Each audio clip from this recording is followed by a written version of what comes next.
I can't imagine just following a diet.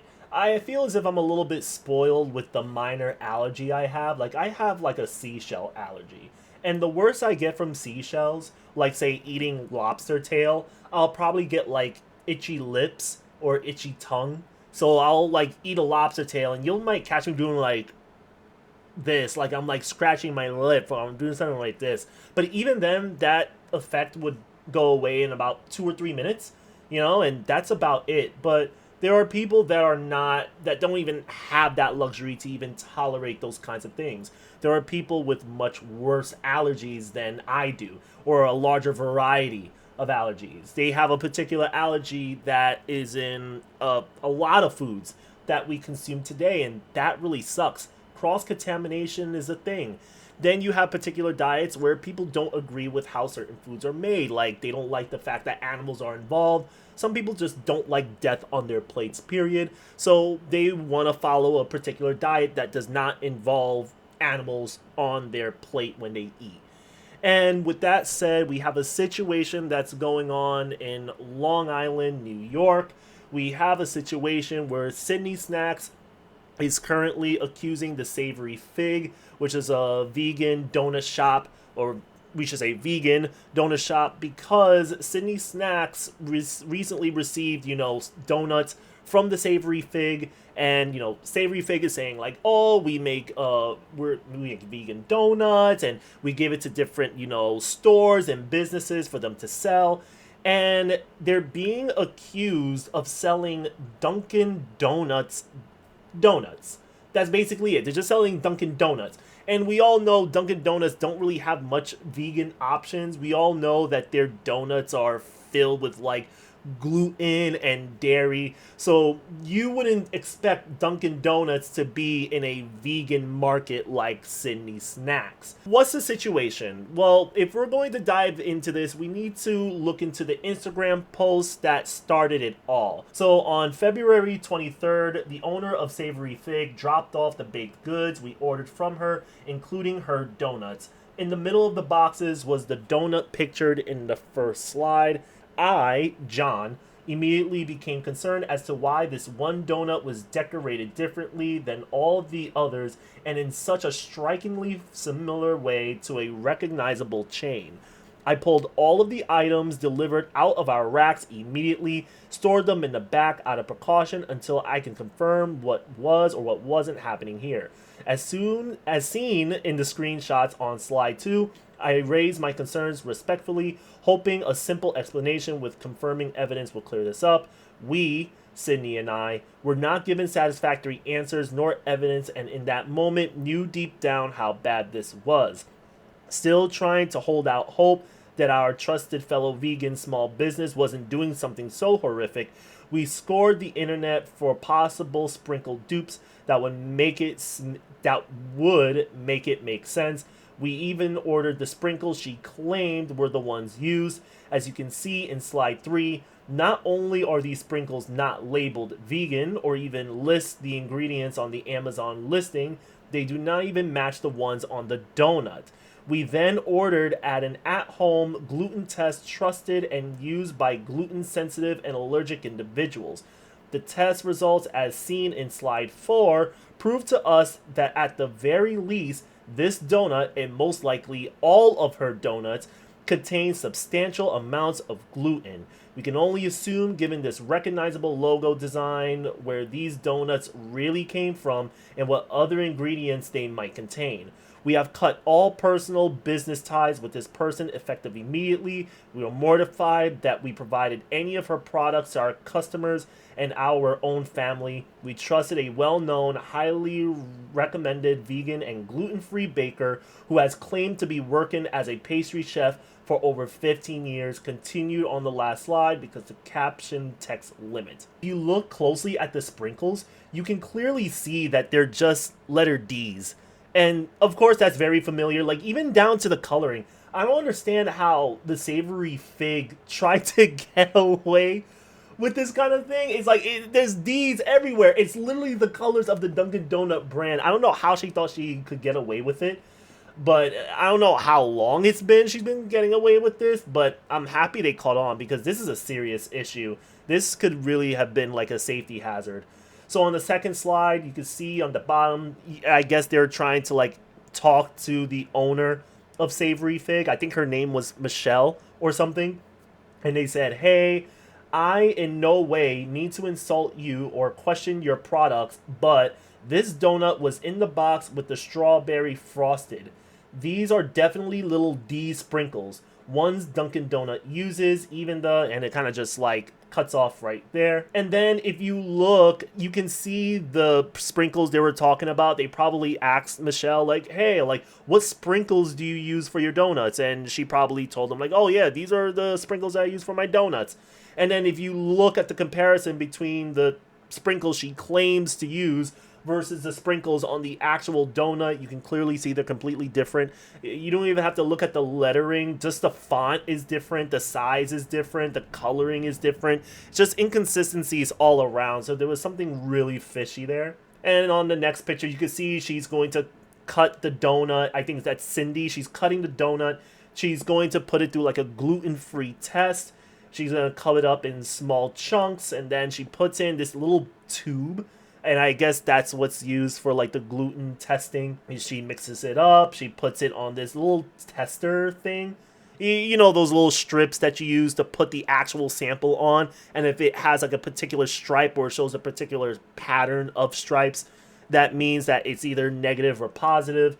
But looking at the results, it seems positive. It seems as if like, yeah, there is some high contents of gluten in that donut. And this is coming from the Savory Fig that claims to be a vegan donut shop. And then this is where the final slide comes in. This is what they were referring to in the description of their post. Sydney Snacks continues by saying there is a certain mutual trust and respect the vegan community, especially small businesses, have amongst ourselves. We might all live differently, but we all have the same deep core values that consuming animal products is morally, ethically, and ecologically wrong. We are enraged that this trust and respect was broken and that we were unknowingly put in a position to perpetrate that betrayal. We want all of our customers and community to know we take this betrayal extremely seriously and are looking into legal action. We will update with any proceedings as they come. Most importantly, we want to apologize from the depths of our soul to anyone who unknowingly consumed these products. This is a nightmare come true. None of you deserved this level of disgusting perjury. And they're absolutely right. They don't really deserve that kind of betrayal. You have people that have legitimate allergies, besides people that just don't agree to eating any products or stuff that comes from animals, period. You have people with allergies, and this is a safety hazard. Someone could have been hurt, someone could have been killed, and there would be some liability or accountability that has to be met. It's dangerous, period. There's really nothing you could really say about that. Now, I did hear that Michelle, the owner of the Savory Fig, she's denied these claims that she used Dunkin Donuts, but I did a little bit of research on the internet, and it seems that she's, as far as I can, find, she's been doing this as far as like the holidays. You can take these pictures with a grain of salt because these pictures have been deleted, so I can't really confirm if these pictures actually came from the Savory Fig. There's no indication of the Savory Fig anywhere in these photos, but people have claimed that this is one of their photos that they posted on their Instagram, and it looks like, again, like strawberry donuts with some sprinkles on there. You can't really see much of it, but you can look at it enough to the point where they look familiar if you frequently shop at a particular franchise. And then when you look at this next photo, you can see that the donut that's being shown here looks very similar to the donuts that were, shown at the Savory Fig Instagram during the holidays. And this is not the first time she's done this. This has been done again on Valentine's Day. So Michelle was showing off, I guess, like the Savory Fig donuts. She was showing off, these donuts that look like heart shapes. You can see the chocolate heart shapes going on there. I mean, the entire box is full of heart shapes, but I'm telling you the chocolate ones because, again, the chocolate heart-shaped donuts look very familiar. And then, lo and behold, when you look at the Dunkin' Donuts, those are the chocolate-shaped Dunkin' Donuts. for Valentine's Day. It's pretty crazy. Now I'm looking at this, and again, I frequent Dunkin' Donuts. I go to Dunkin' Donuts all the time for my cup of coffee before I head to work. So a lot of these products that I'm seeing here look very familiar. It's really bad. I can really look at a donut and say, yeah, that's from Dunkin' Donuts. Like, I can be at that vegan shop and then I can point at that and say, that looks very familiar. Did y'all get that from Dunkin' Donuts? Like, it's really that crazy that they were able to get away with it for this amount of time.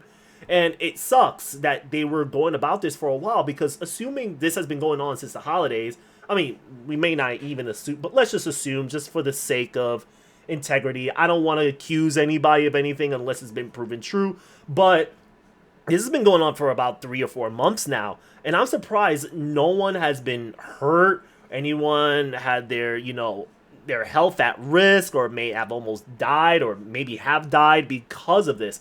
This is serious. That's a safety violation when it comes to food. People want to eat their food without any fear of feeling sick or risk the chances of death. And for the Savory Fig to even expose those people due to those kinds of allergies, that's dangerous. That is very dangerous. And it's just crazy how they went about it for so long. And I can understand how Sydney Snacks may feel about it. Imagine being supplied by a particular business, and you trust this business to supply you with a certain, with a certain type of food that excludes like certain ingredients that you can safely sell to your guests. Because there's only so much that you can prove. You can look at their business, you can do research and everything, you can check the person's background, and people who have, allergies or follow a particular diet are going to do these things. They're going to do their research.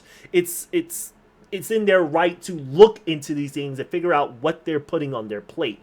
And again, for Michelle to just go, I don't know how long she's been doing this, but the fact that she's just replacing her donuts with like Dunkin' Donuts and trying to pass it off as like, yeah, it's gluten free, don't worry about it. Yeah, these are my donuts. It's crazy. And she didn't make any effort to conceal it whatsoever. She literally left the D sprinkles on the donuts, and she was acting like, yeah, like those are my sprinkles. These are the sprinkles that I use for my donuts. Like, what's going on? Is everything okay? Like, sure, there's no insult. I mean, it's kind of crazy that you're asking about this. Like, this is my donuts. That's crazy to me. I can look at that and say that is a Dunkin' Donuts donut. Like, I just don't understand it. I hope there's some accountability to be met. I heard they're doing like a full investigation on the matter. I just wanted to talk to you guys about it because this is happening in New York, and I live in New York, for one, and for two, I do have relatives that also have food allergies, and we also have to be very vigilant on the food that we bring into the house.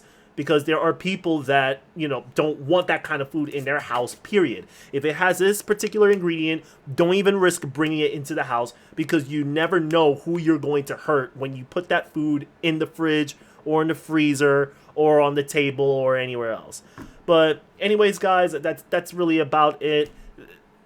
This is a crazy situation, and I hope, something good comes of it, and, someone, or even Michelle, is held accountable for something like this, because this is ridiculous. Take care, y'all.